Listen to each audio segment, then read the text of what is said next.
Okay, so welcome to the first group Zoom for Chef Coach MD. And let me work on muting you guys. So bear with me.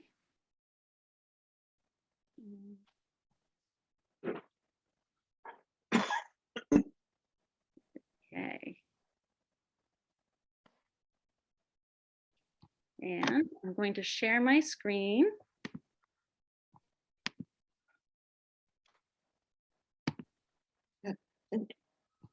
Right here, but here, not. Let's see. We Maybe. need to work on the muting part. Hang on. Okay. I see lots of flowers. Oh, no. Yes, those are vegetables. Those are vegetables. And let me try to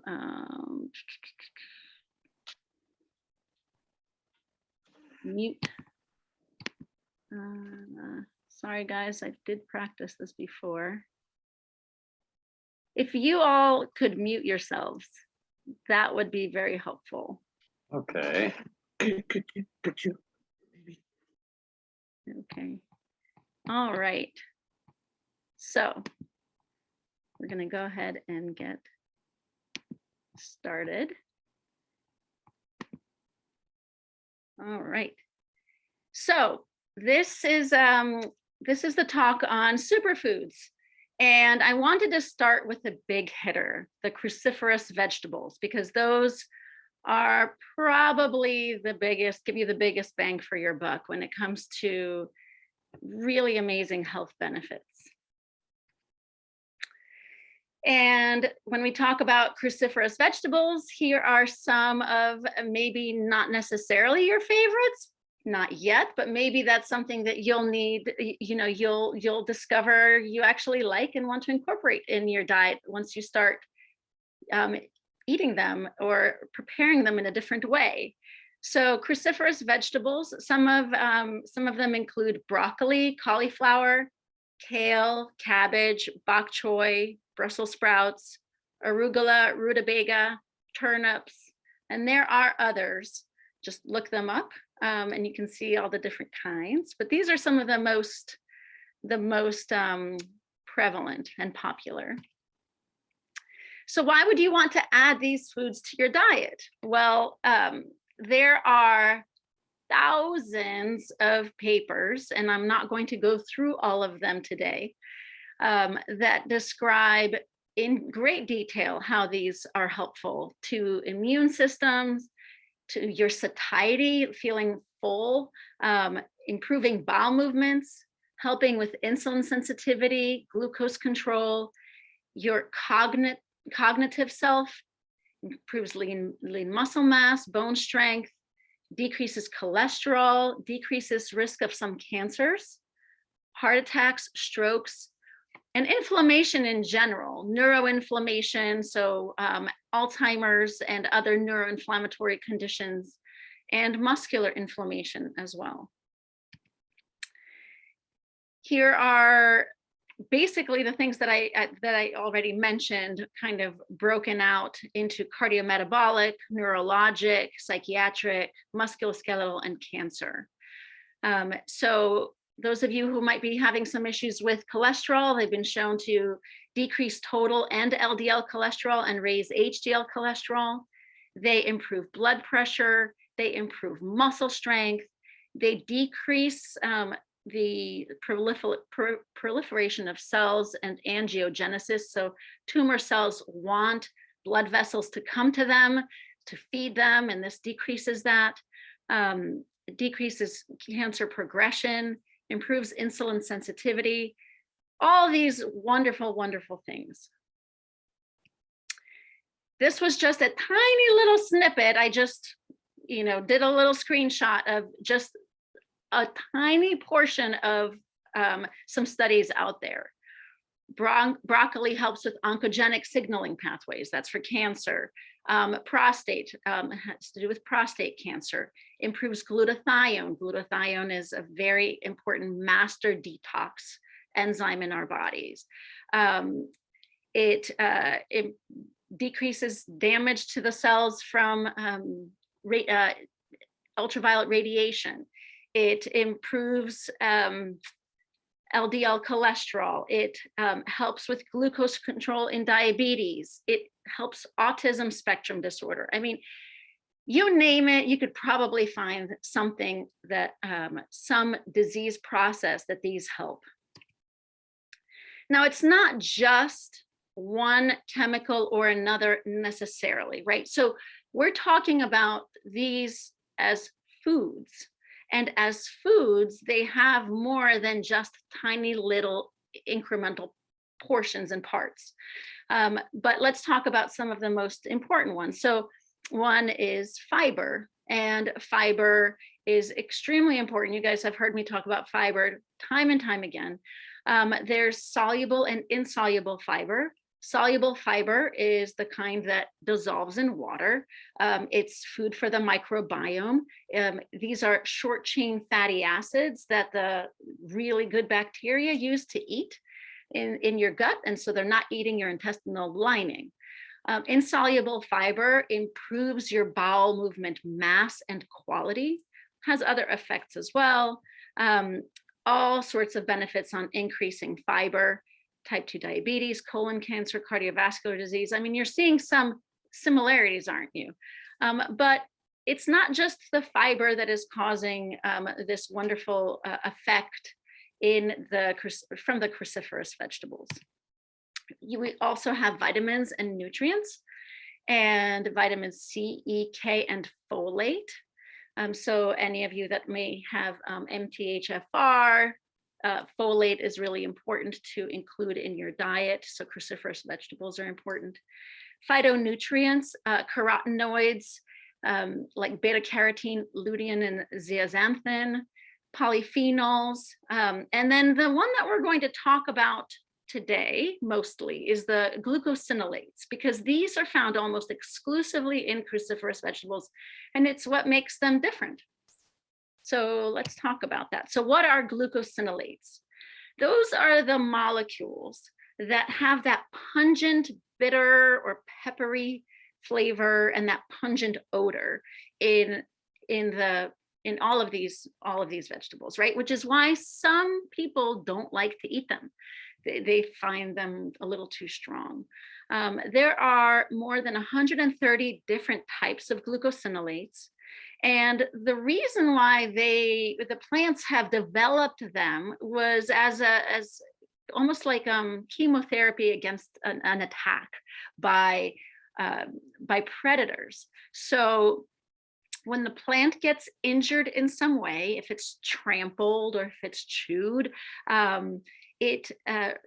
there is a chemical reaction that forms inside the plant, which then forms these other compounds that are the active compounds. And depending on which glucosinolate we are talking about, after the enzyme works on it, it forms a different chemical compound. So there are two that we're going to really specify, and talk about today. One is indole 3-carbinol, and one is sulforaphane. So I kind of tried to do a little schematic here for you guys to see what's happening in the plant. So this is an example of glucoraphanin going to sulforaphane. So in the left, you'll see that you have glucoraphanin, this molecule that actually it's stable in the plant. It's just sitting around. It's stable if you cook it, nothing happens to it. And then you have myrosinase, which is an enzyme, and the myrosinase is in vacuoles. So it's almost like hidden away from the rest of the plant. When that plant is smashed, chewed, broken in some way, actually freezing will do this, those vacuoles pop open, the myrosinase comes out and converts the glucoraphanin to sulforaphane. So that's the myrosinase on glucoraphanin. Now on other types of glucosinolates, it forms different compounds. So for example, if you start with glucobrassicin and you add myrosinase, then you go to indole 3-carbinol. which is another enzyme, which then in your stomach, once you have proper stomach acid, which if you're on a PPI or an acid blocker, this does not occur so easily. But with the acidic presence in the stomach, these compounds come together and they form diindole methane, which is an important, it's an important molecule. So these are two of the big hitters. You might have heard of them, sulforaphane and DIM. We'll just call it DIM for now. They're pretty big in the nutraceutical world. So, let's talk about first sulforaphane and then DIM. Sulforaphane happens to be highest in broccoli sprouts. It's a potent inducer of phase 2 detox enzymes. They protect cells against DNA damage, and they stimulate multiple other enzymes and molecules that lead towards decreased inflammation. They also increase glutathione levels. Glutathione, again, is a master antioxidant. So believe it or not, if a cell does not have enough glucose, it will undergo apoptosis or programmed cell death. Same thing happens with not enough glutathione. Glutathione is that important. It also, sulforaphane also increases transcription of your antioxidant response element. DIM is highest in kale and Brussels sprouts. It's also anti-inflammatory. It inhibits NF-kappa B, which is the most researched and probably most potent inflammatory molecule in the body. A lot of the biologics, so the very expensive biologic medications that are used for autoimmune conditions are specifically designated monoclonal antibodies against NF-kappa B, because NF-kappa B is such a potent inflammatory mediator. The other thing with DIM, interestingly, is it inhibits aromatase. So it's very important in the conversion of testosterone to estrogen, and aromatase causes that to happen more, and DIM reduces that. So that's really important in high estrogen states. So here you see NF-kappa B, lots of things stimulate it. You want some inflammation in your body. You don't want to have zero inflammation, because then you can't mount an immune response to a virus. You can't heal wounds. You want some of this. You don't want it to be completely inhibited. And that's one of the problems with those monoclonal antibodies. They bind to NF-kappa B and inhibit it with irreversibly. So there's no ability to reverse. But in this kind of, this food intake of these inhibitors, this is not irreversible. It's almost a very smart way of doing it. And the body is able to control it. Don't be scared. I know that this is a very busy slide, but I want you to see that on the left, when you see oxidative stress, so your body gets really stressed, that causes this molecule NRF2, who is our friend, to go into the nucleus and then transcribe the antioxidant response element and make anti-inflammatory molecules. That's what I want you to see from that. And as we mentioned before, sulforaphane and a bunch of other things work in this pathway. This is the pathway they're working on. So, and sulforaphane, just like oxidative stress, will cause NRF2 to go into the nucleus and stimulate these antioxidant enzymes and the detoxification enzymes. There was a study in China looking at broccoli sprout ingestion in a drink, and they did a study looking at people that were taking broccoli sprouts versus not. They did a controlled study, and they found that the ones taking broccoli sprouts were significantly able to detox benzene in their urine, because benzene is a very prominent pollutant in the air in China. And so sulforaphane, again, helps with detox. Other things, in addition to sulforaphane, we mentioned mild oxidative stress. So having a little stress in your body is good. So that's why, you know, having some high intensity interval training is a good thing. You know, stressing your body in that way, maybe a little bit of caloric restriction or fasting. Those are stressors, mild stressors that actually promote decreased inflammation through NRF2. Other things, green tea extract, resveratrol, garlic, DHA, things that you guys might have heard me speak about in our individual meetings in the past. And a few potential caveats. I mean, you know, if a little is good, isn't a lot great, and even better? Well, just a couple of caveats. So if you have pre-existing cancer, cancer cells are a little tricky and sneaky. They can hijack this system to where they will upregulate NRF2 to detox chemotherapeutic agents. So chemotherapy might not be able to be as effective if you are giving, if you already have cancer and are taking high levels of sulforaphane. And so this is sometimes tumor dependent and tumor specific, but all the studies looking at prevention of cancer show that it is very hopeful. There's also another potential caveat, and that's in hypothyroidism. So goitrin, a molecule called goitrin, it's a type of glucosinolate, and thiocyanate. Both of those are byproducts of this myrosinase enzyme, and they have been shown to competitively inhibit iodine utilization by the thyroid. So if you don't have good iodine utilization or uptake by the thyroid, you become functionally hypothyroid. And there are high levels of goitrin in Russian and Siberian kale, Brussels sprouts, and some collard greens. So then I'm sure you're asking, well, does that mean that I should not eat those things, or should I be scared? Well, if you are, well, first of all, before we go to that, I'm just going to show you here. This is an example of glucobrassicin acted upon by myrosinase.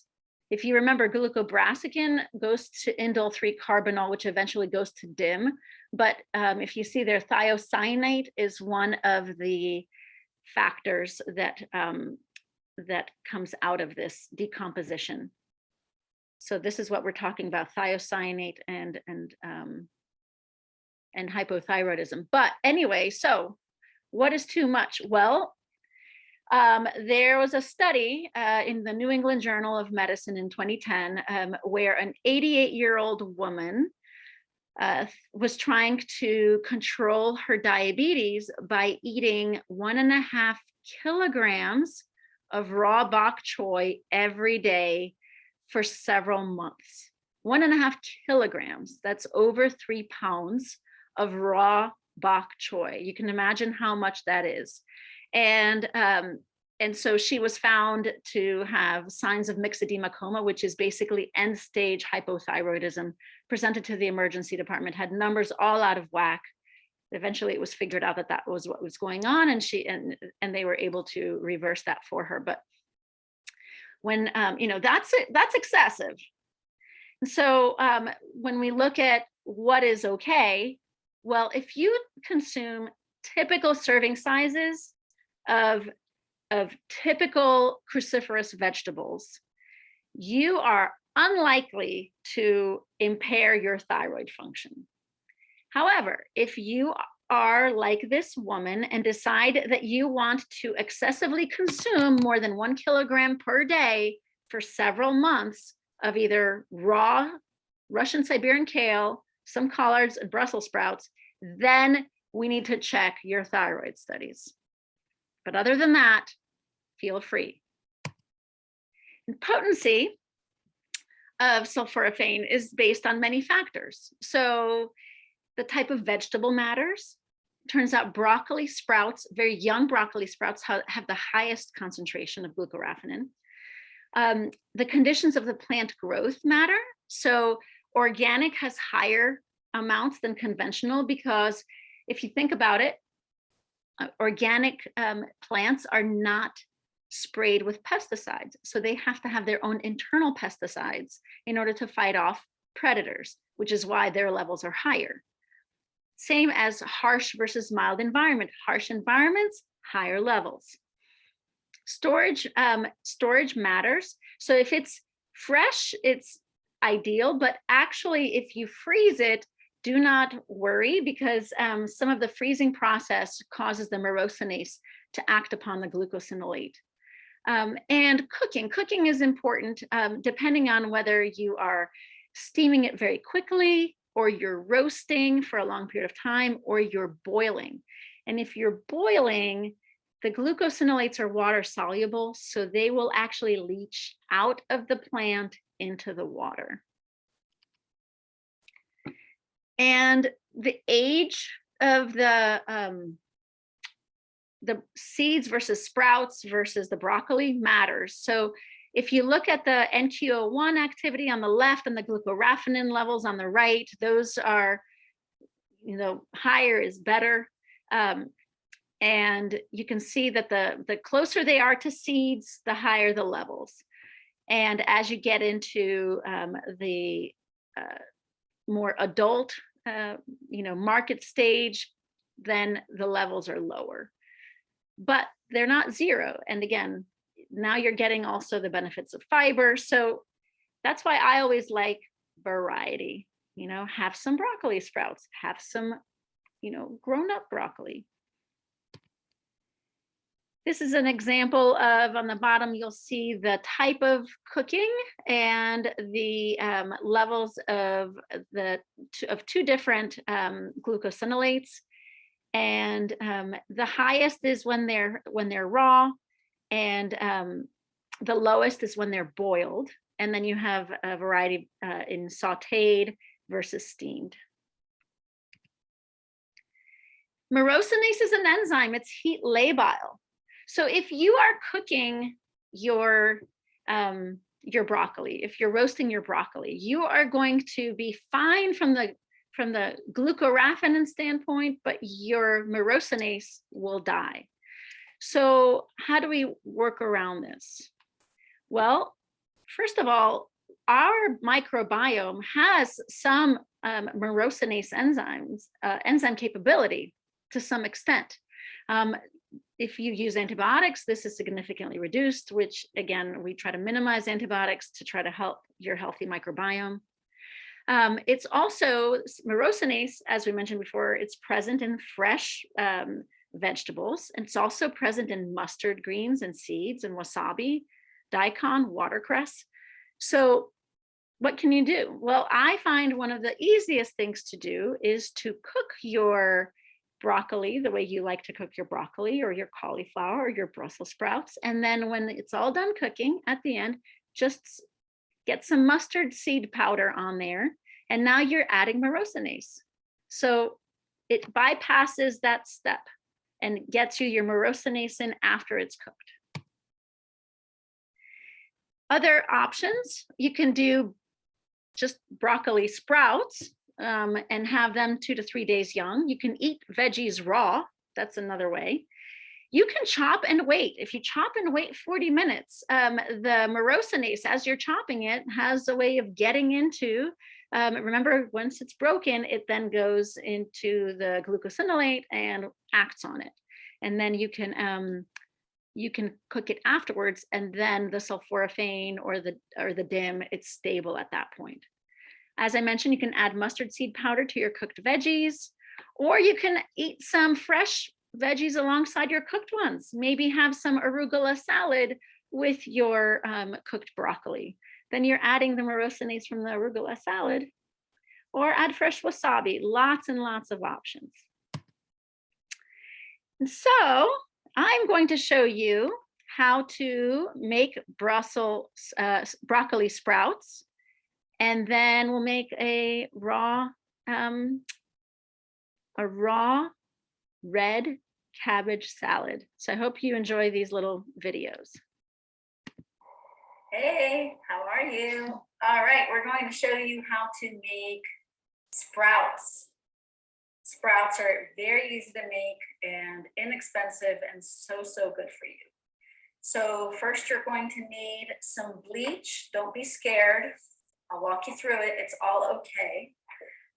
Also some sprouting jars. I bought these on Amazon. What I like about this is that it's just a plain old mason jar, and you can buy these separately. And you can have lids that fit perfectly on there. The nice thing about these particular lids is that the mesh is stainless steel, so it doesn't rust. So that's a good thing. And then water. So you want a 10% bleach solution. So I'll do the math for you. It's 50 mLs of bleach to 450 mLs of water. Or if you want less water, you can do it accordingly.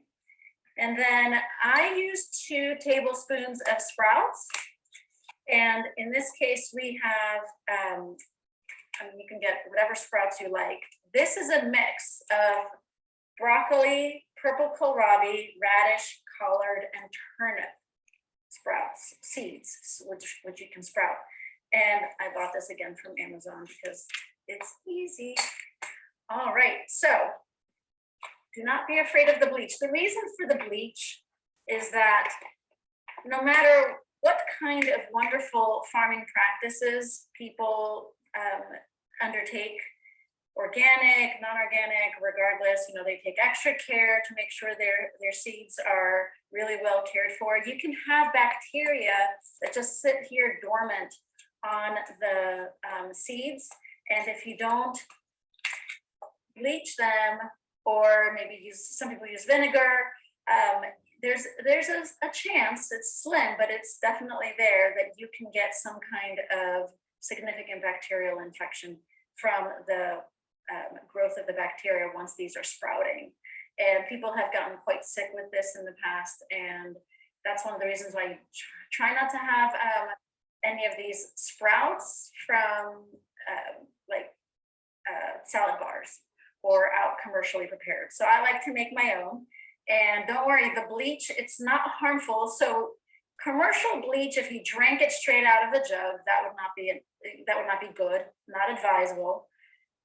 Believe it or not, I work in the emergency department. Household bleach, while extremely irritating, is generally not super harmful, even if you drink it straight out of the bottle. I do not recommend that though. And we're going to be diluting this and getting rid of it. So don't be afraid. Okay, so about 50 mLs of bleach, give or take. And then you add the water, 450 to make a 10% solution. That's 50 mLs of bleach in 500 mLs of total solution. There you go. And then 2 tablespoons of the seeds. Now, the reason why I'm using a mixture here is because I think variety is the spice of life. You don't have to use a mixture. If you don't like radish, you don't have to put radish. You can just get broccoli, and that's fine, but I like to blend it. We got those bad boys in there. Top on. Do not let it splash on you because it still has bleach, so it might bleach your clothing. Shake it, stir it, and wait for 10 minutes. All right, so after 10 minutes, you want to dump out the water. Be careful not to let it splash on you because it has bleach in it, so you'll be bleaching your clothes. And basically we're going to dump and refill with regular water and do that 7 times. And by that point, the bleach will be gone due to dilution. All right, so this is number 7. I'm going to fill it up. dump it. And then, once this is done, then you're ready to add the water that you're going to use to soak the sprouts in. So just about half the jar. And these sprouts are going to sit for at least 8 hours. You can do it up to 8 to 12 hours, and just let them absorb the water. And then after that, you'll be ready to get them officially going. So I like to just sit them in this little plastic lid that comes with these metal strainers, and later that's the lid that you're going to flip it on over so you don't get water all over your counters. So we'll see you back when these are ready to be drained. All right, so after the overnight soak, 8 to 12 hours, what you do is just dump the water out and place it in the stand. Simple as that. Make sure you water the sprouts and rinse and dump 2 times a day, maybe 3. Try not to let them dry out. So every time you see them, give them a little love. And some people say that you have to keep them in the dark. I keep them by a window. It works just fine. So enjoy. Here's what the little guys look like when they're starting to sprout. This is how you water them. Okay, you just have your sprouts, put water in the jar, and simple as that. Here they are, all grown up. And here we have avocado toast. So that's gluten-free bread and avocado. And I have some Trader Joe's,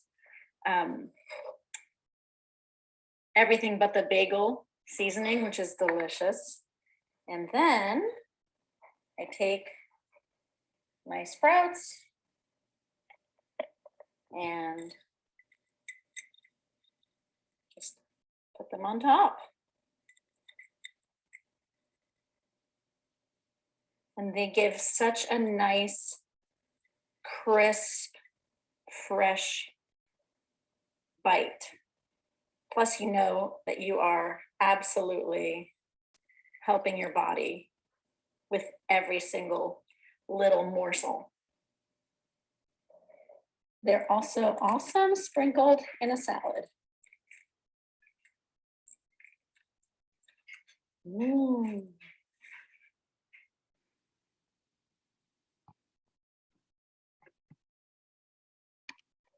Hey, Huh? how are you? Hang All right, on. we're going to show you how. There. Just go ahead and chop the cabbage into tiny little slices. And cabbage will last for a very long time in the refrigerator.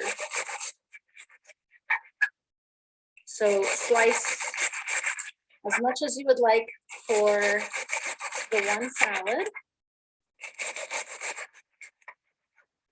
And then cut into smaller segments.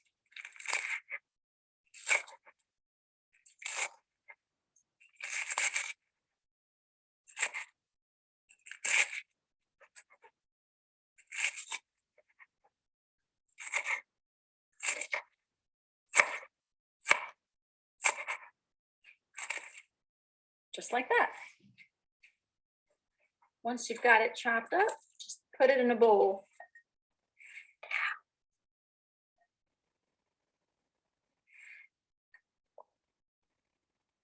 Like so. All right, trick with the lemons is you roll them before you cut them.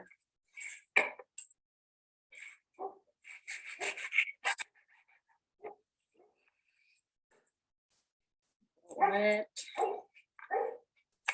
and cut it. And then you're ready to put them in your bowl.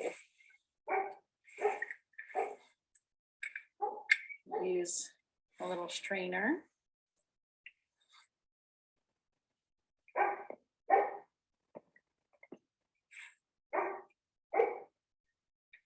Made just for this purpose.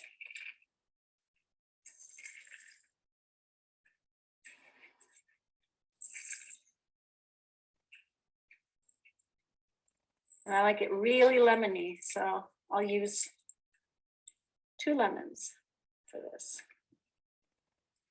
All right. Happens to be my favorite olive oil. And I add a few glugs in there. And my favorite salt. Yes, I know they're both Greek. So am I. That's okay. Add salt to taste. I like a lot of it, but if you have blood pressure issues, please add less. No blood pressure issues. It's okay. Have a little more. And just mix. And what's great about this is that it tastes delicious straight off the bat, but if it stays in the fridge overnight or more than one night, it starts to ferment and the cabbage stays nice and crispy, but it gives such a really wonderful flavor. And that's as simple as that. Ta-da! Enjoy. All right, and other preparation options: roasted, in a salad, soup, stew, sauteed.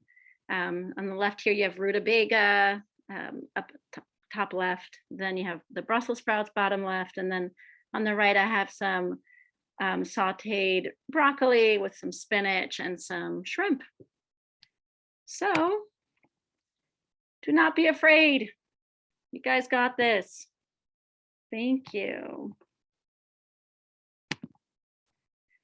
All right, hopefully that wasn't too much information for you. I'm going to unmute you guys and then we can see if, well, you're welcome to unmute yourselves if anybody has any questions or comments, or, you know, if you hated it, let me know. Let me know later. Any questions? I have a question. Yes. Yeah. So I'm on this Mito diet, basically.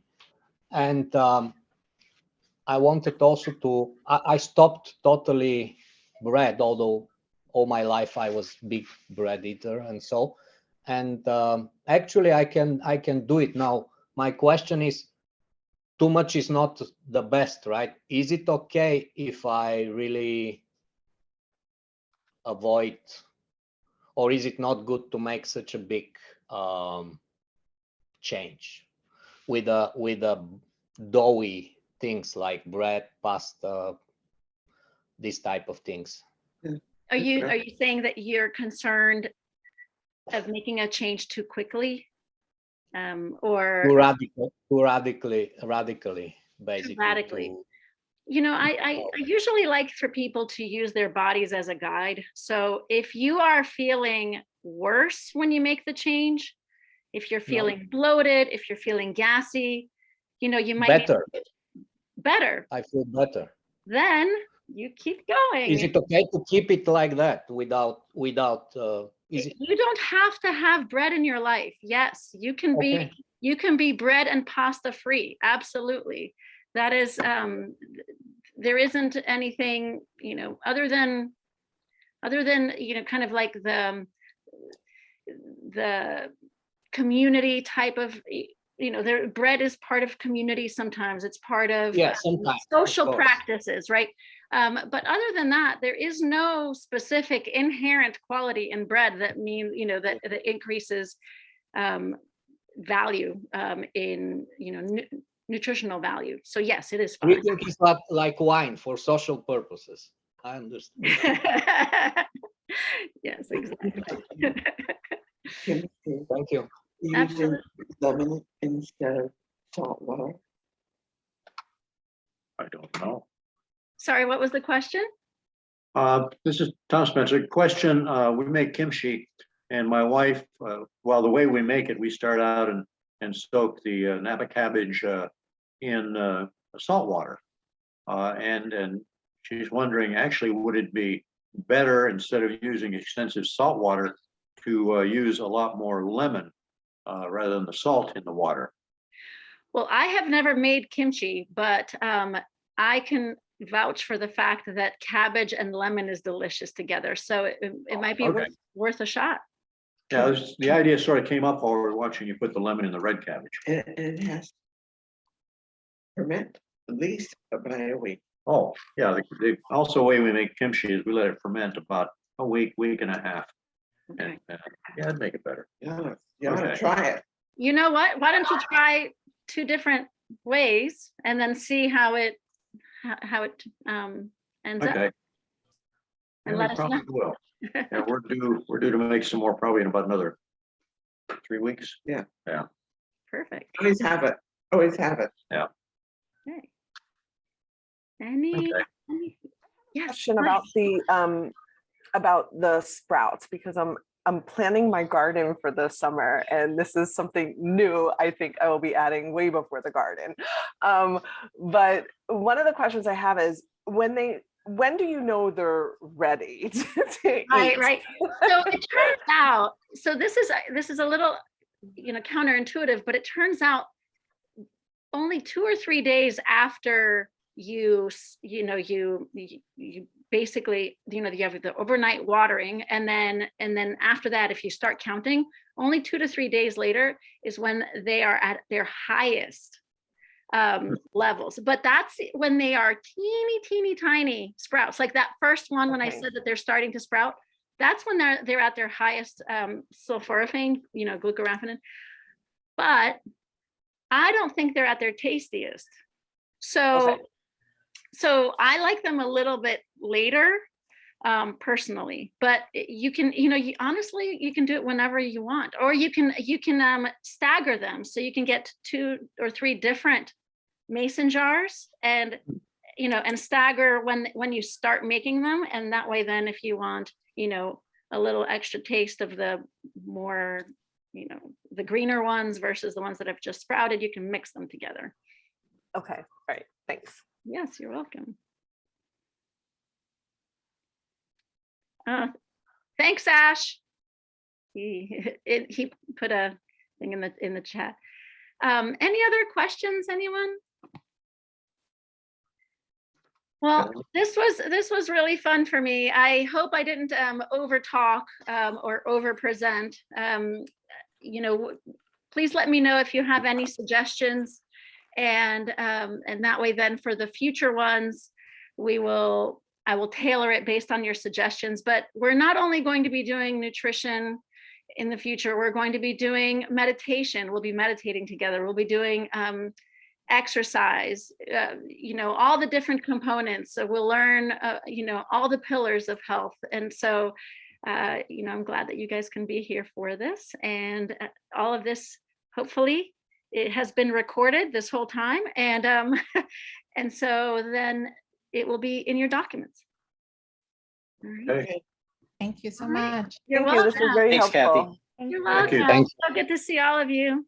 You too. Bye-bye. Thank you. Bye. Bye.